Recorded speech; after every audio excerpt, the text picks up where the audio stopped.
بسم الله الرحمن الرحيم. الحمد لله رب العالمين، وصلى الله وسلم وبارك على نبيه الأمين وعلى آله وصحبه ومن تبعهم بإحسان واستنى بسنتهم وسلك طريقهم إلى يوم الدين.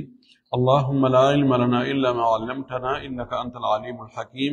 اللهم علمنا ما ينفعنا وانفعنا بما علمتنا وزدنا علما.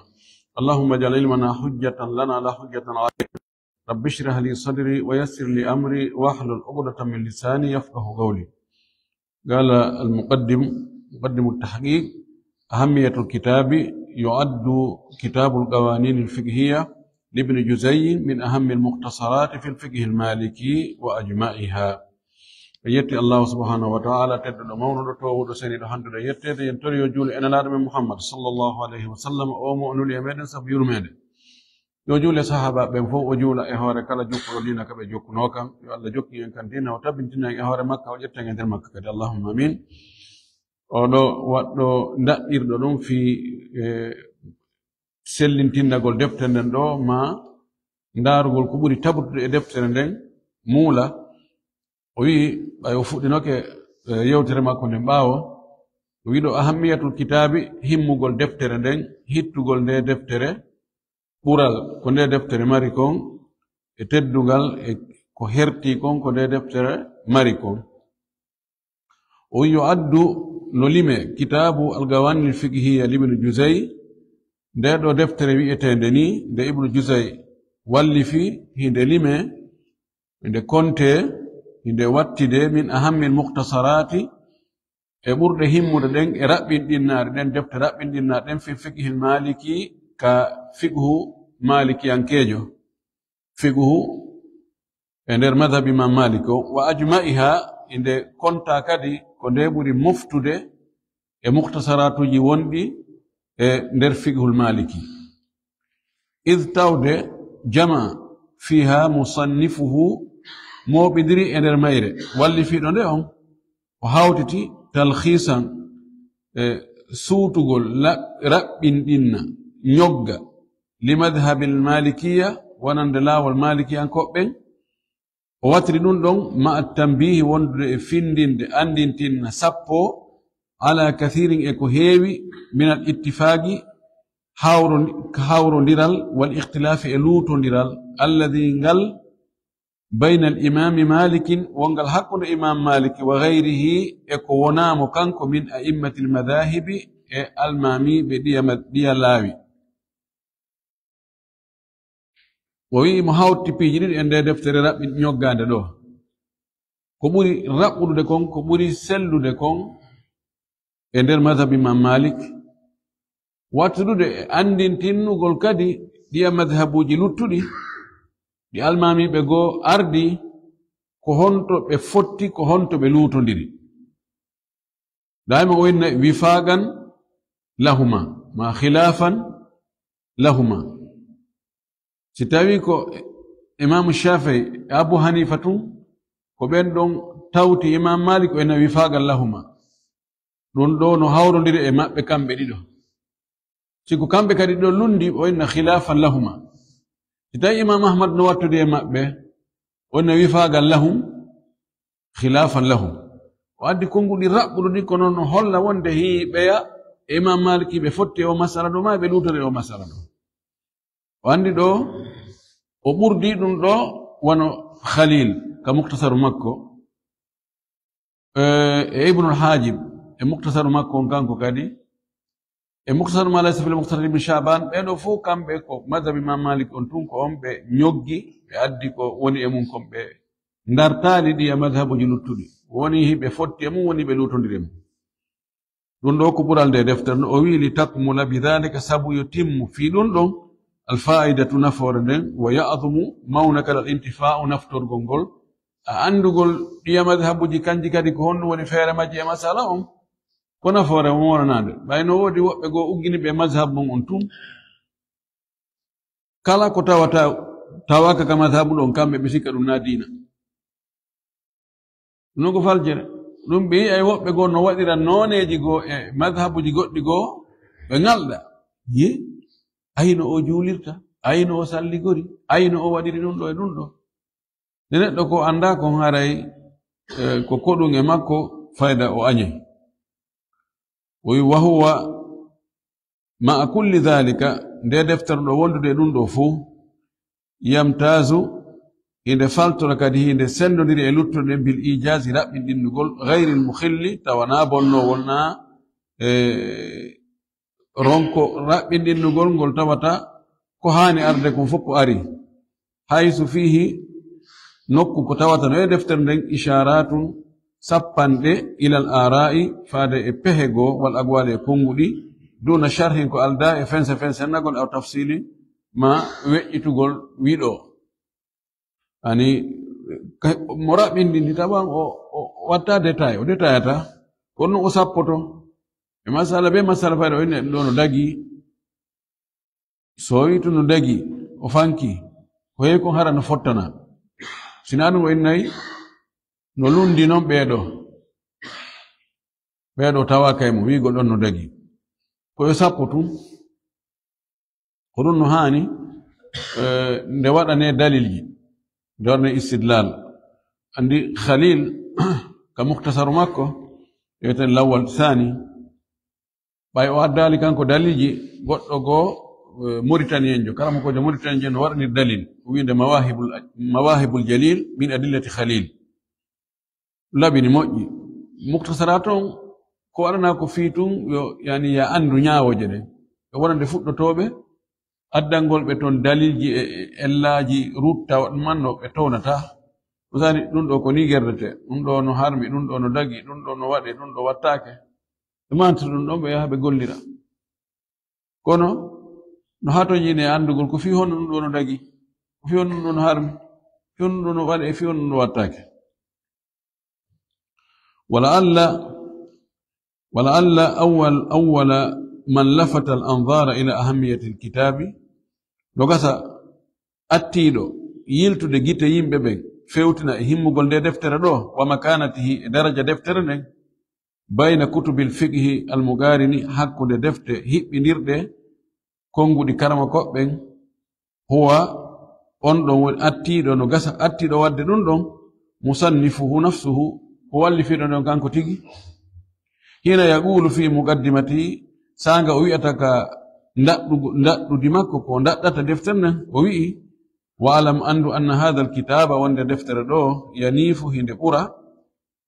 أو ينيف هند قرى على سائر الكتب دفتر لطر دنفو فانيكو مختصرات ونك فقه المالكي هند قرى هند توي الدولين أنافا ما نافا ينيف ko towgol ko ɓurgol hino ɓurda defte luttuɗe ɗen fof muktasaratu on bi halasi fawaida naforeji tati ɗo woni e mayre ala e ɗe alfaidatu l'ula nafore aranere nden annahu node deftere ɗo jama hawtiti bayna tamhidi lmadahibi aw bayna tamhidi lmadhabi hakkunde ndaɗɗangol laawol ngol tigi madhab imam malik wa dhikri lkhilafi l'ali e jantagol yeddodiral towungal ngal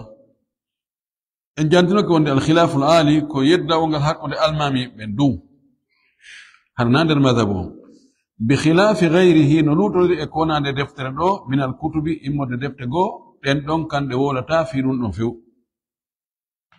fa innaha no ɗen ɗon fi lmadhabi khasatan ɗen ɗon koka laawol tum ka madhab imam maliki tum aw fi lkhilafi l'ali khasatan ma goɗɗe majje kadi ko yewtata ko fi yeddodire wonɗe hakkunde madhabuji ɗin e wolta e nder madhab imam maliki o wono ibne abdulbar ne jogii deftere alkhilaf l'ali yeddodiral wongal hakkunde almami ɓen nayo kono ko fii ɗum ɗon tun o yewtata nder si tawi masala no ari e nder madhab imam maliki hara khilafu no nder ton ɗum ɗon o wowlaani o walli fi deftere goo kanko ibne abdulbar tigi o wii makhtalafa fihi l'imam malik wa ashabuhu imam malik ko yeddodiri kon kañum e yimɓe mum ɓen ɗon ko taaliba e makko ɓen khilafu wonɗo hakkude imam on kañum e taaliba e mum ɓen waɗi ɗum ɗon feere nde to waɗde feere o wi ɗum ko faala wiide ɗo ko imma hara ko fi khilafu l'ali tum ma hara ko fi khilafu dakhili ka madhabu tum on hawtugol hara wola e ɗumɗa wola ɗumɗa o wi fayda ko nde ɗo waɗi ɗum eden ko walli fa kon ka madhab imam Malik o wi alfaida الثانية نفر دمرنا كنت أرد دياكم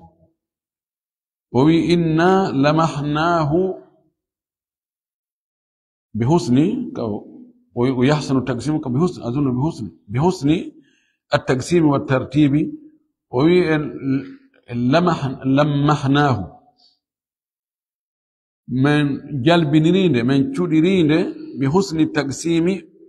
labingol ka sendugol wattartibe e ka ardindirgol ka wertugol no sendiri non deftere nden o wi wala o moƴƴi sendugol labangol yani ka sendugol o waɗi nde pecce tati ɓattiɗe fotude o waɗi feccere goo fi aqaid waɗi ka ibadat o sendi o waɗi ibadat on feere waɗi muamalat on feere jonno ka sendugol ɗo ɗum ɗo no heɓa hay windoɓe rasailu ilmiya wonde tawa nde feccere ɗo no ɗuuɗi haa nde ɗo feccere ko gokku tunni ani feccere goo sa waɗini wanno ɗeri 50 feccere nde a waɗino ɗeri 150 haray ma ahsanta fi taksim fi kanone maddal ilmiya on no lando ɗum ɗum ko faala windo o yi tartibe on kadi jokkindirgol ngol ko addugol dambuɗe tawa ko nanodirɗe ngal ɗo dambugal no jogii ko yowodiri e dambugal heedungal ɗon ngal ɗum ɓuri addugol dambugal jananal lomba hakkunde dambuɗe ɗiɗi tawata hiɗe no woodi ko woni hakkunde majje ko ɗe siɗɗuɗe seeɗa ɗum no fof no ndaare e wallifiiɗo on ƴoƴugol makko ngol e andugol mo ko holno piiji ɗin haani ɗuman bakkindirgol nanduɗi ɗin no ɓuri sendidirgol ɗi waɗa kumbe feere adda janani hakkunde mum o wi wa sahhalnahu min ɗaatinide min newnide bittahdibi ka suutugol ma raɓɓinɗinnugol ma ittugol piiji ɗi tawata ɗin ɗon ɗi waawanaade ɓaamu haddaba jani piiji ariɗo ukkodiriɗo piiji ɗi tawata ɗum ɗo no himmi haa ɗum ɗo himma haa ara itta ko himma kon pottina acca ko himmi kon tum o wi wat tagribi e ɓattingol men suutinde men ƴetti ko ɓuri himmude kon men ɓattini kadi e faamuji yimɓe ɓen waɗaali konnguɗi mettuɗi faamta konngol ngol ƴettuɗa o fayda beenaroya dictionnaire si annda ko ngol firi fa kam fihi min tagsimi gasimin o wi no foti ko woni e mayre immorde e sendugol e ko haani tagsim ko feccugol gasim hunde e biddu muɗum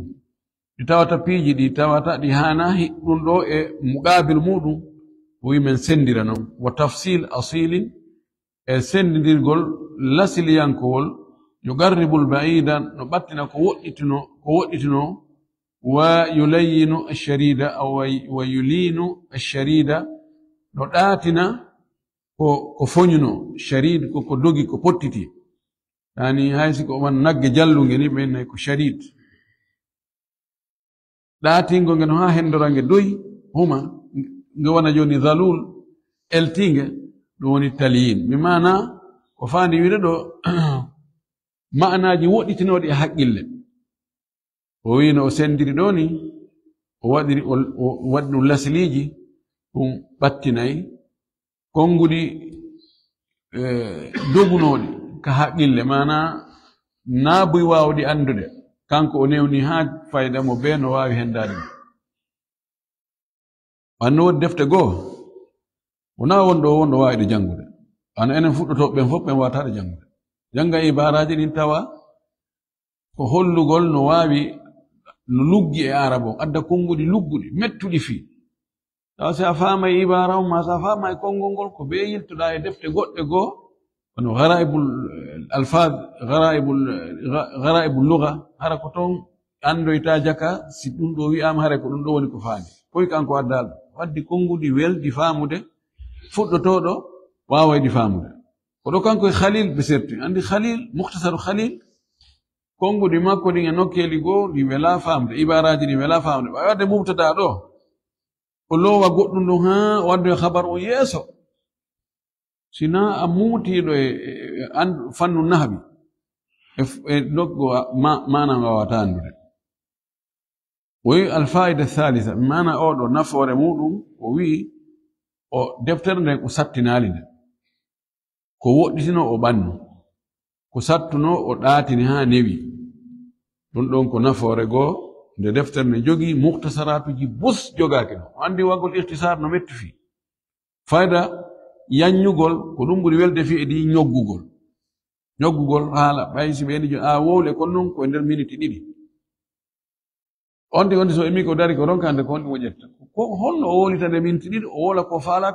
kon no ɗuuɗi ko ɗum ko faala wiide ɗo kanko o raɓɓin ɗinno kono no addiri konngudi ɗin non konngudi ɗin no weli faamude no o sendiri noon kadi no weli faamude alfaidatu thalithatu nafoore tammere nden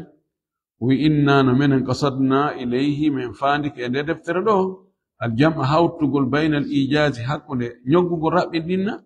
wal bayani e lancitugol feññina ala annahuma gallama yajtami'ani o wi e hoore noon ɗin ɗo ndiri no fanɗi nde ɗi hawtata ya raɓɓinɗinno kono ya feññi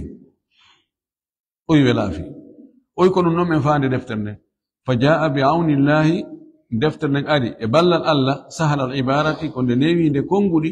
latifa al isharati ko nde ɗaatundi sappanɗe تام المعاني كون تيمودي معناجي مختصر الألفاظ كون رابين دينا دي كونغولي حقيقا نفدي بأن يلهج به دولة تندو جانغا دي دمودو الحفاظ هنجتو ببن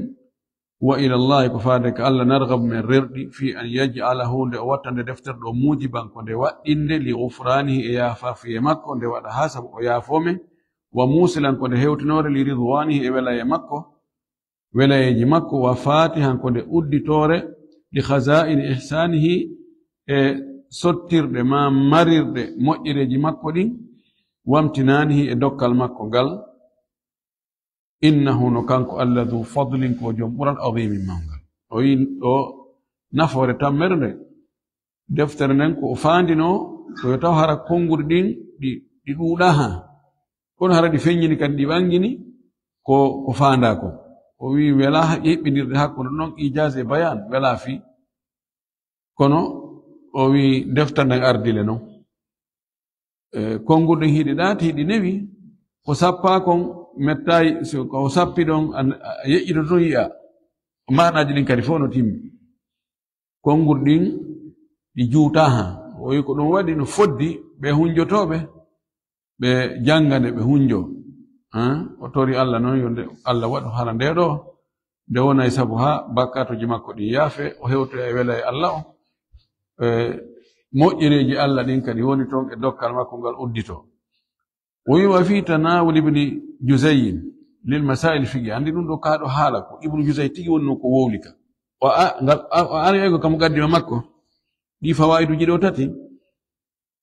kanko mo haqiqo ngo ƴettoy ɗum ɗo addi hollugo wonde jantagol himmugol deftere nden walli fi ɗon tigi kanko tigi tawalla kanko tigi wowli o addu en no yeeso jon noon kanko waɗɗo muqaddimatu tahqiqo himo o artino e haala makko kan joni o wi wa fi tanawul ibn Juzay lil masail al fiqhiyati ibn Juzay no o ƴettiri noon ɗi mas'alaji fiqhu imtaza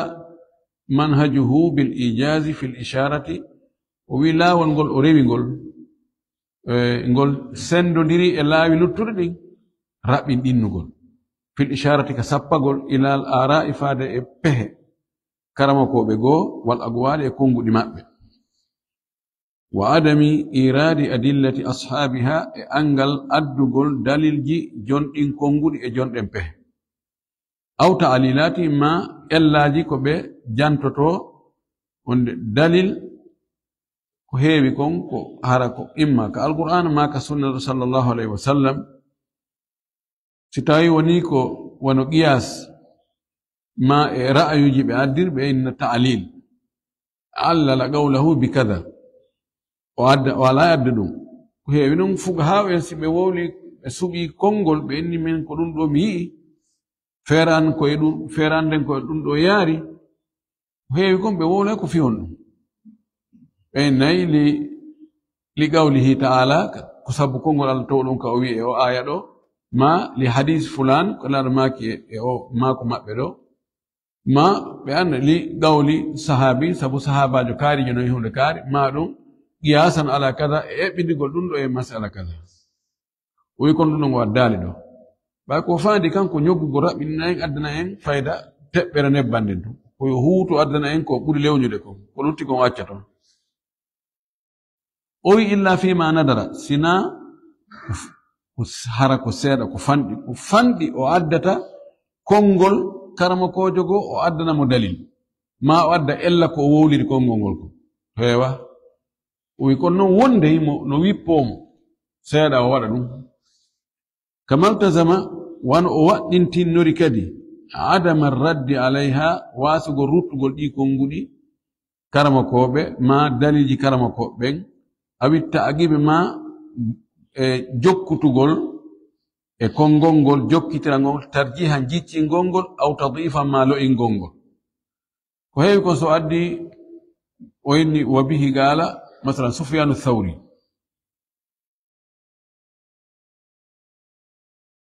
wabnu masalan wa abu hanifa wa fulan wa fulan o wiyata ko wa huwa raji masalan ما هو قول ضعيف قول شاذ قول لا يعتمد عليه لا يعقب وهذا تنكون كنت كفان أفعل طيب أن جانغو أنجوني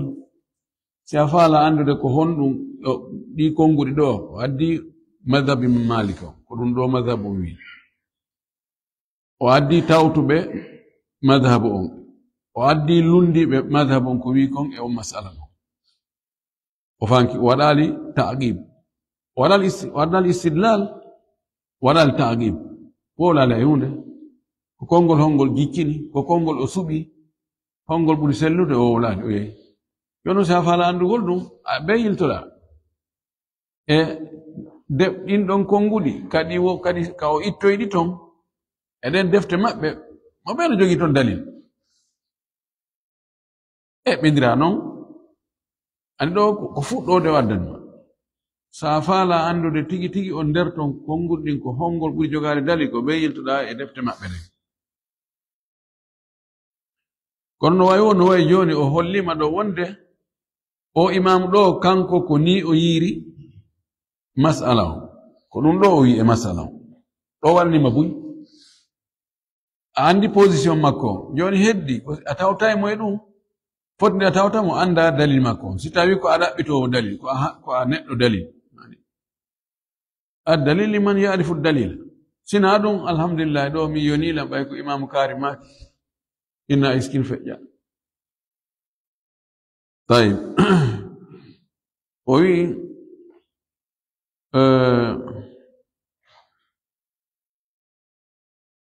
اين نعم مما جعله وادي دفتر وفيا هند هني هند تمني لطابع الاختصار wonande muulande raɓɓiɗinnugol ani jikku fi raɓɓiɗinnugol ide timmin ɗum fuu alladi ngol raɓɓiɗinnugol ikhtarahu ngol suɓi ɗum lil kitabi kanko yani mimma jaala ko waɗi mo kanko ibnu jusay wafiyan ko hunnuɗo li tabil ikhtisari e maande ma muulande ma jikku raɓɓiɗinnugol ngol alladi ngol raɓɓiɗinnugol ikhtarahu ngol o suɓani ɗum lil kitabi deftere mana ko ƴettuno aadi kon wonde ko deftere ñoggande woni e wadde o hunni no anda raɓɓinɗinnagol naya addu konguɗi addanaɓe dalilji rutta dalilji ɗi waɗa hara yalti e raɓɓinɗinnagol ngol few amma an lugatihi amma noon siko haala ka o yewtiri deftere ko o windiri deftere nden kon famtazat kaɗo haala ka faltori bisuhulati libarati newagol konguɗi ɗi wa wuduhiha e feeñugol majji wa diqqati luslubi e sewgol noone no o windiri non wa ijasihi e raɓɓudugol no o windiri non wa khuluwihi e yeewugol deftere nden ma konguɗi makko ɗin yeewugoni ala fes no iwi ton few mina ta'qidi fiɓindirgol mettugol fii nokke woɓɓe goo ko lugsu addata ko junnitti tawa a famata o wi ɗum deftere nden ala ton fes no o konguɗi ko o windir deftere nden ko haala ko o windir deftere nden ko haala arab taban kono ko ɓuri newade kon haala arabu no jogii toon lugguɗi mettuɗi faamude haa feƴƴiti o wi ɗum non alaka deftere makko hew fa jaa deftere nden ardi kama muhtasar makko ardi kama yaqulu wana o wiiri noon kanko tigi ɗon ɗo kadi ko konguɗi en aroye ɗen aji yeeso nde ari sahal al ibarati ko nde newinde konguɗi latif al isharati ko nde newinde kadi sappanɗe tammal maani ko nde timmude ma'anaji muhtasar al alfadi ko ɗaɓɓinari konguɗi haqiqan no foddi no haandi bi an yalhaja bihi al huffadu nde hunjoto ɓende ɓe jangata nde ɓe wonda ka ɗenɗe maɓɓe o andi o adi noon ibara ɓaawo ga ɗum ibara on ko ka muqaddimatu muallif o woni o wi walam yaghfal wa walam yaghful welsindaaki ibnu jusey o karama kojo ɗo o welsindaaki bayana istilahatihi ɓangingol konguɗi makko mustalahat makko ko o huutori kon fil kitabi ka deftere no toon konguɗi ɗi o huutori ka deftere o tigon ko kanko tun ko kanko suɓi yo ɗin ɗon konguɗi wonde si o wi ɗum ɗo are ko ɗum ɗo o faandi ɗum noon o welsindaaki o ɓangin ɗum ka muqaddima makko o inni si mi woyi hunde kaari haray ko hunde kaari faanda ɗon ɓe wi mustalah ko konguɗi neɗɗo huutorta tawa si o yeetaaki yimɓe ɓen no wayi ko wiyete gon ɗuma on no ɗumantinni ɗuma on ɗumantinnike ɗum ɗon hakkunde yewtoɓɓen si tawi ɓe wolnaali goɗɗo ko honɗum ɓe faandi ɗum ko mustalaha maɓɓe awata faamude kala jamaaji ɗin jama be jama no woodi konguɗi ɗi ɓe huutorta toon si tawi ɓe yeetaaki goɗɗo goo ko honɗum ɓe faandi e majji a faamatagoy no wiyete mustalahat ka médecine e jogii toon mustalahatiji ɗi ɓe huutorta ko kamɓe tun wawata ɗi faamude si an a janngaani médecine haa hannde a yi'oy toon goɗɗumi ɓe waɗi toon jooni wano si mi wiyen jooni ka groupe sengen si ɓe waɗi B plus ma o plus si tawi a annda ɗum annda ka médecine hande ko ɗum B plus ko ɗum faandi ko mustala idan ko groupe sengen ɗum ɗo B si ɓe innima jooni waɗo test ADN ko ɗum firi ɗon noon fof ko B no mari toon signification enan ɗo jooni so a tawi jooni goɗɗo mo alaali laggine haa hannde o ari ka prince waɗo tawi yimɓe no dari woɓɓe no waɗa ni est ce que ɓena feeto ɓe ka leydi wonde mi are mum ɗo so mustala har so tawi ko enen wonɓe ga mustala enen so waɗi ni haray ko autoroute to o faandi ko madina niger so waɗi ni ko autoroute ka so waɗi ni mi annda ko alhamdulillahi ga almi ko ɗum wiyete mustalahat ndaara ɗe panoje ka circulation ko mustalahat ay joni ayi ka ɗuma kon triangle honno waɗa si tawi a annda haa hannde a janngaali fiino oto doginirte fii honno code de la route hay fus hono waɗi ngal pilaki waɗɗo waɗi ɗum ɗo kum ɗo nde waɗa ni waɗa toɓɓum hani holle o danger no yeeso sifano ɗum ko ɗum wiyete mustalahat idan kanko kadi o welsindaaki ɓanginangol janngoɓe deftere nden ɗin konguɗi sappanle ɗi o sappii ton o wi id tawde kashafa anha o fensitiɗi o weeɓitiɗi kashafa ko huncugol stajon hunde no suuɗino ittani weeɓita fi muqaddimatil kitabi ka daɗɗande deftere nden min khilali 14 nuqtat e nder toɓɓe 14 bada'aha o fuɗɗiɗen toɓɓe 4 ɗon feññinde mustalahatji makko ɗin bi gawli kongol makko o wi ida takallamna fi mas'alatin o wi si min fuɗɗike yewtugol fi mas'ala فنبدأ أولا كمن فؤرتو بمذهب مالكي كمذهب إمام مالكي سؤالي جوني إني سأجت جوني أياهي ليغا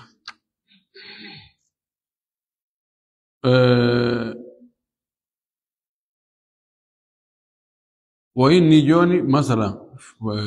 الصلوات الخمس بإجماع وهي صلاة الصبح كذا وكذا وفرض كفاية الصلاة على الجنائز في المشهورة عندي لو كفان فؤرتو كمذهب إمام مالك يعني كلا مسألة نياور أرانيركو أدي مككم عندكم نول مذهبه يسون نجون خلافا لهما أو وفاقا لهما أو خلافا لفلان وفاقا لفلان وثم نتبه أنتم من جوكنتنا لا والإمام مالك نقول بمذهب غيره لا والوقب ونام إما نصا إما ورقل إيال إن خلافا لسفيان الثوري مثلا أو لأبي حنيفة أو للشافعي نصا وتصريحا ورجيال فنينا وإما إشارة وتلويها ما دهركو سبقول تلويه لوها كو يوتقول في هونده كون هرب تنبالي يعني سوي خلافا له لوتو دي اماب او كو تلويه وند كو ابو حنيفه الشافعي احمد سو نص خلافا للشافعي لوكو تصريح كنص كتصريح وقولوا يكون قول مكو كأوي إذا ذكرنا الإجماع سميوي بالإجماع أو عليه الإجماع إن قد عليه الإجماع والاتفاق ويسمى باتفاق فنعني هرايكم فاندي أو هرايكم إجماع الأمة بيوم من هذا إجماع هرايكم فاندي إجماع أهل المذهب علماء المذهب أجمعوا على هذه المسألة لو في تاين جيلون بتاي جيبوا إن كهون وفاندي وإجماع نفاندو إجماع هرا وكمذهب وبنفاندو هرا كفي مفتدين فو كرامكو بينفو لو يتي إن جيب لبي كلا كوي إجماع اتفاق هراي ونا مذهب أنتم وفاندي كفو كرامكو بينفو وقال لكم قل مكو كوي وإذا قلنا المشهور سيني كل لكم فنعني مشهور مذهب مالك ومن فاني هرا كل لكم مذهب إمام مالك وفي ذلك ندون إنرد هرا إشعار سوينغول بمخالفة غيره لندغول كونا مكانكو إمام مالك معنى هرا نودي وقبغو لندي بمو ما عند المذهب متين نيدو دا سيني كل لكم هرا نودي كونغول الله كمذهب يعني نتون كلندي كل لمذهبهم وختمها بقوله أتم من رينو فيرغول دي مصطلحات جماكو كونغول كوي إذا قلنا روايتان سوي كميمي رواية جدي في الله جدي نمو فنعني عن مالك هركم من فاندكو إمام مالك ورواية جدي نكو نويتا إمام مالك تغاندي مسألة جغو إمام مالك نجوغي رواية جدي goɗɗi gottati taalibaɓe goyna ha menen dey imen landike imamu ma menani imamu no makirani woɓɓe goo addoya ko lundi ɗum menen menen kadi men landino ma men nanno mo lande o yewtirini o wi wa aktharu ma nuqaddimu alqawla almashhur o wi ko ɓuri hewde konno komin attota wolde kon taw ko konngol ɓurgol lollude ngol ɗon ɗo no woodi woɓɓe ka jantagol riwayaji ma jantagol konngudi ɓe naani ɓe suɓaaki ɗum ɗo kon hiɓe attora ko lolli kon ma ko ɓuri selde kon hiɓe sakketora ɗum kadi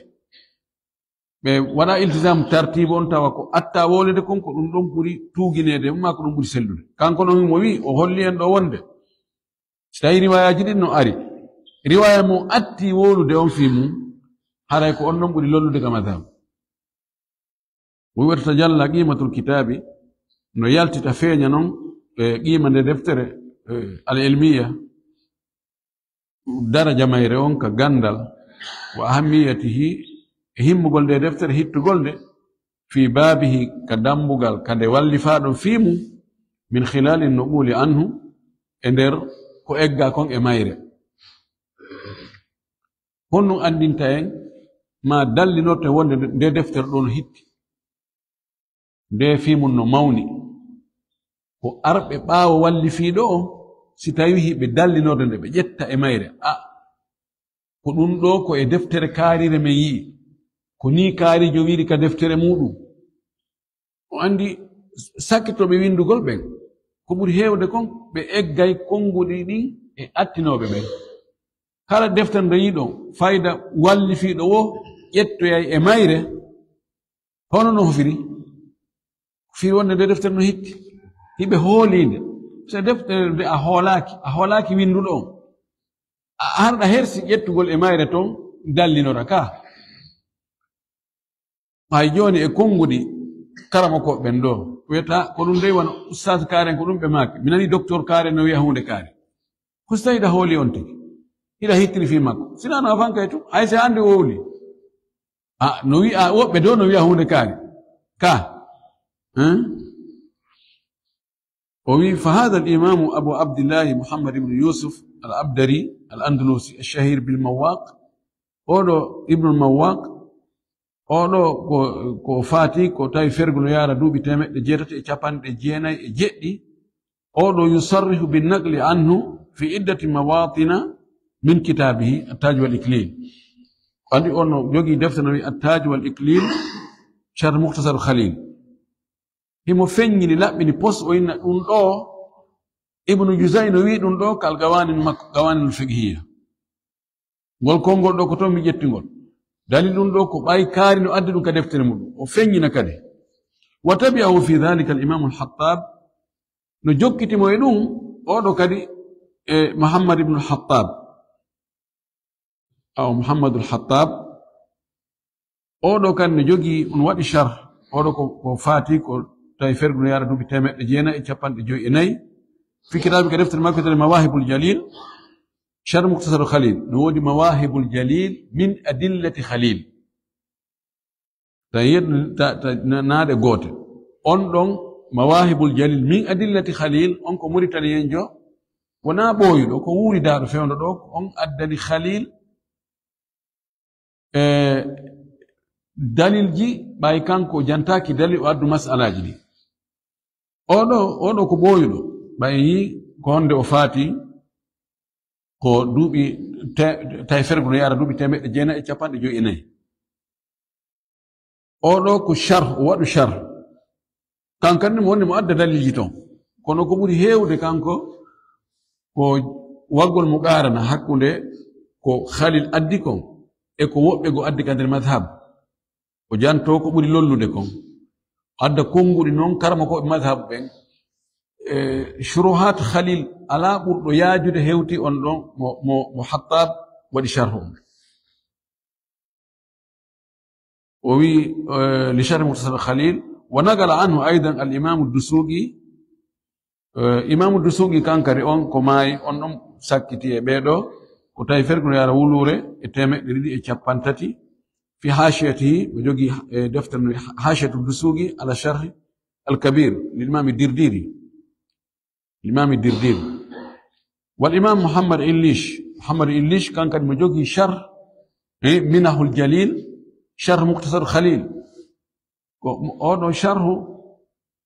وينافت كون مين أنكو أودو شرح يقول نفترد شروحات خليل دين فوق كشرح محمد إليش أودو يقول نفترد في فام قول لن عبارات جي خليل دين تيجي كودو ميغوري نفتورد كان كديمو اجي كغوان الفقهية دو نفتوري دفتر مو وكذا صاحب الفواكه الدواني ودو كدي ولي في دفتر الفواكه الدواني شرح رسالة ابن ابي زيد القيرواني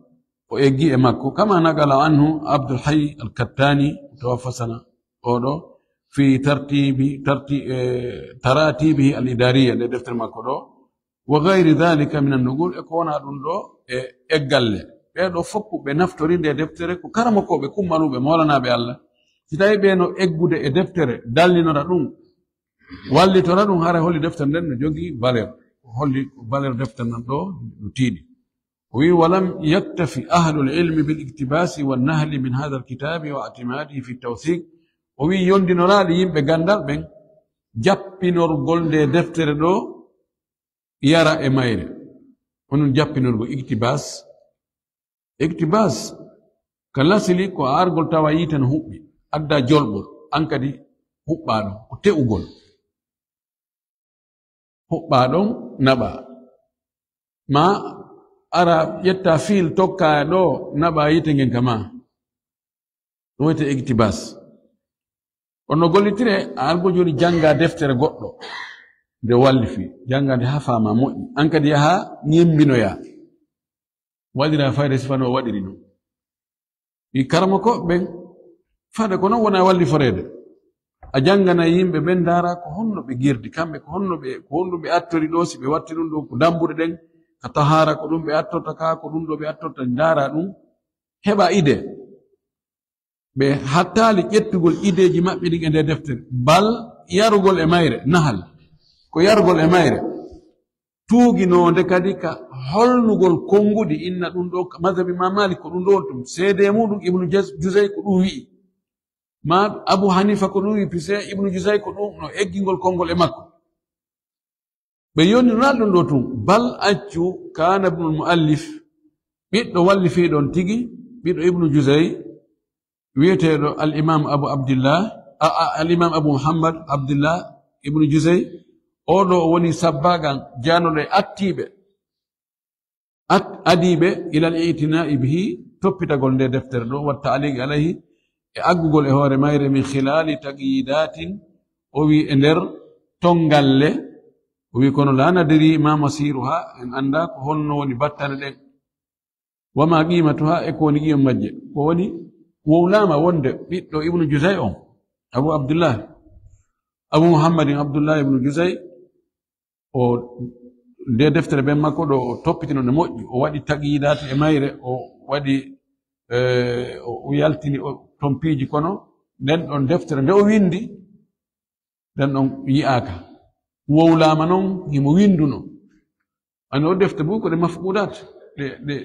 ɗe mutiɗe yi'aka o wi wa gadi itana binadmi alqawanini الشيخ المرابط ابن محفوظ الأنصاري الشنقيطي في مؤلف سماه التحفة المرضية لنظم القوانين الفقهية توبتيك في يقول ندوات نجيمني أو كرامكو جو موريتانيين واتني فوق جيمني هون يتيكو الشيخ المرابط ابن محفوظ الأنصاري شنقي أونو نوادي هاي خليل مختصر خليل موادي كالنظم Mauritanie men ko andaɓe wawugol yuɓɓugol wawugol arabu kan tigi tigi o walli finde o wi deftere nden at-tuhfatu al-mardiyatu li nadmi al-qawanin al-fiqhiyya wama anna kitab al-qawanin min al-mukhtasarat al-mughriya bi-sharh fi kala nde deftere ɗo ko e raɓɓinɗinnaɗe hato jinɗe waɗede sharh mughriya aghra de ko wurtugol defte muktasarat on hiɗe wurta e waggol shar yani hiɗe haton jine waɗede shar mughriya hiɗe hato ko deftere nde ko muktasar kono ko haton jinde waɗede shar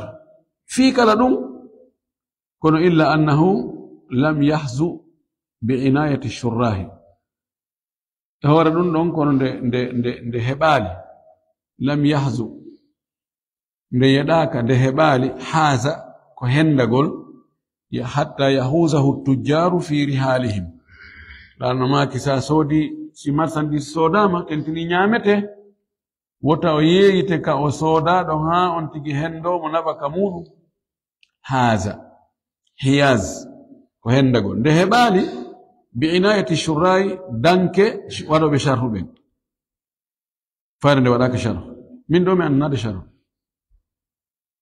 fi hon ɗum no gasa haɗi nde heɓa sharh sen ndaari jonon muktasar khalil inde mari sharhuji ɓuri 7 الرسالة لابن أبي زيد القيرواني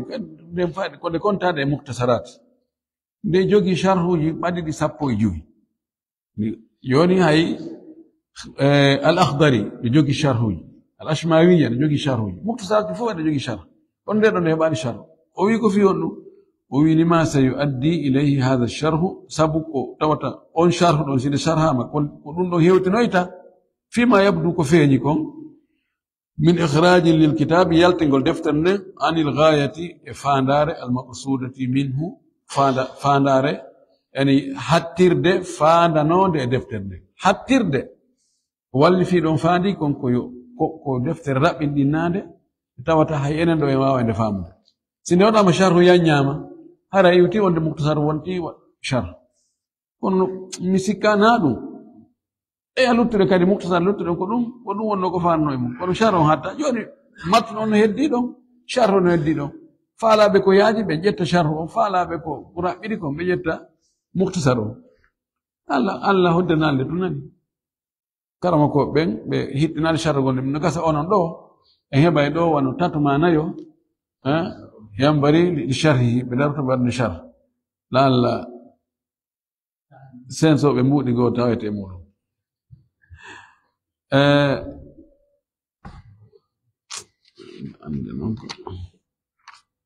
ande ko jour ouvrable darɗen ɗo nani darɗen ɗo ay torki Allah subhanahu wa ta'ala yo Allah wurto en e meɗen ko yangano defte ɗen fof tentini nde ɗo kadi Allah faami ngen dina kam faamu selɗo alskan kadi gollitirɓe jaɓana kon e golde ko wa akhiru da'wana alhamdulillah rabbil alamin wa sallallahu wa sallam wa baraka ala nabiyyihi amin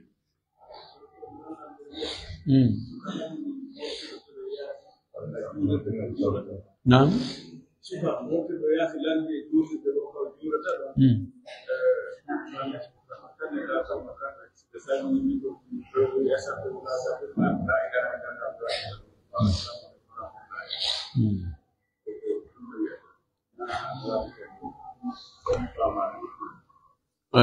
ono landi o ko suka wonɗo yaasi e leyɗe juulide ka o juulta ɗon ko yimɓe goo ɓe tawata na mazhab imam malik ɓe jeeya gasa ko pakistaneɓe wasi ɓe kamɓe si ɓe wi assalamu aleykum ɓe juuli julde farilla ɓe gayni ko nayigol astahfirullah astahfirullah astahfirullah kamɓe ko wiyata ko la ilaha illallah ma konngudi goɗɗi goo haray ko honɗum waɗɗimo kanko waɗɗimo ko yo wowlu ko laaɗo ma kayno kon si o gayni julde farilla ane ko wiyete mazhab ma ɗum ɗo e ɗum ɗo ko si tawi tabita wonde laaɗo ko ɗum ɗo waɗayno si tawi nelaaɗo ko ɗum ɗo o waɗayno ari e mazhab goo tawi no lundi kon laaɗo waɗayno ko ta jokku mazhab joni kanko si salminama nabi sallah sallam si salminano ko no waɗayno yastaghfirullah thalathan astaghfirullah astaghfirullah astaghfirullah allahumma anta salam minka salam tabarak ya dhal jalali ikram no andano kanko so gayni yo waɗɗon ɗon terto kamɓe ɓe jokku ton ko ɓe wakko kiɓori taw tewto ɓe hayne joni ɓaya juuli ɗo haray ko ɓenno waɗi o ko ɗum watta la billahi tawfiq